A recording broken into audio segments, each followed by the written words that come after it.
जय श्रीमन्नारायण। भक्तों, चलिए हम लोग अपरा अथवा अचला एकादशी की व्रत कथा को श्रवण करते हैं। धर्मराज युधिष्ठिर ने भगवान श्री कृष्ण से पूछा, हे जनार्दन, ज्येष्ठ मास के कृष्ण पक्ष की एकादशी का क्या नाम है तथा उसका क्या महात्म्य है? कृपा करके विस्तार से बताएं। भगवान श्री कृष्ण बोले, हे राजन, ज्येष्ठ मास के कृष्ण पक्ष की एकादशी का नाम अपरा एकादशी है। यह अपार पुण्य देने वाली है, इसलिए इसे अपरा कहा जाता है। प्राचीन काल में महिध्वज नाम का एक अत्यंत धर्मात्मा और न्यायप्रिय राजा था। वह अपनी प्रजा को संतान के समान मानता था। इसके विपरीत उसका छोटा भाई वज्रध्वज पापी और क्रूर स्वभाव का था। वह राजा से घृणा करता था, क्योंकि राजा की कीर्ति चारों ओर फैली हुई थी। एक रात वज्रध्वज ने षड्यंत्र रचा और राजा की हत्या कर दी।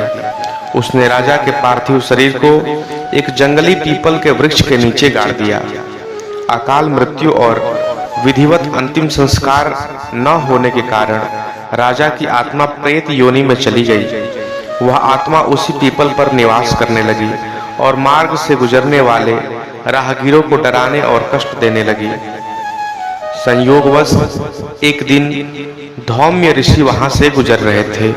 जब उन्होंने उस दुष्ट आत्मा का उपद्रव देखा तो उन्होंने अपने योग बल से यह जान लिया कि यह राजा महिध्वज है, जो अपने भाई के पाप के कारण प्रेत योनि में भटक रहे हैं।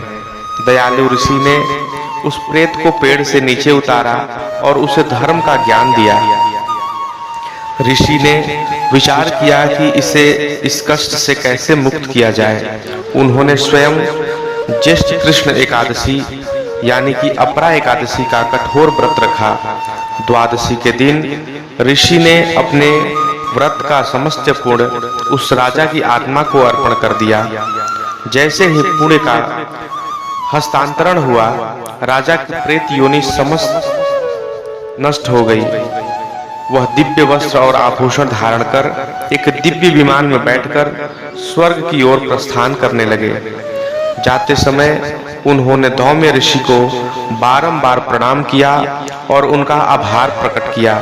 इसलिए यह एकादशी केवल एक कहानी ही नहीं, बल्कि कर्मों के सुधार का एक मार्ग भी है। इससे ब्रह्म हत्या का निवारण होता है, झूठी गवाही का प्रायश्चित होता है, समस्त सिद्धियों की प्राप्ति होती है। क्योंकि शास्त्रों के अनुसार जो फल तीर्थराज प्रयाग में माघ के महीने में स्नान करने से मिलता है, वही अपरा एकादशी के व्रत से मिलता है। जो लोग समाज में झूठी गवाही देते हैं, झूठ बोलते हैं या छली शास्त्र पढ़ते हैं, उनके लिए यह व्रत प्रायश्चित का सबसे उत्तम माध्यम भी है।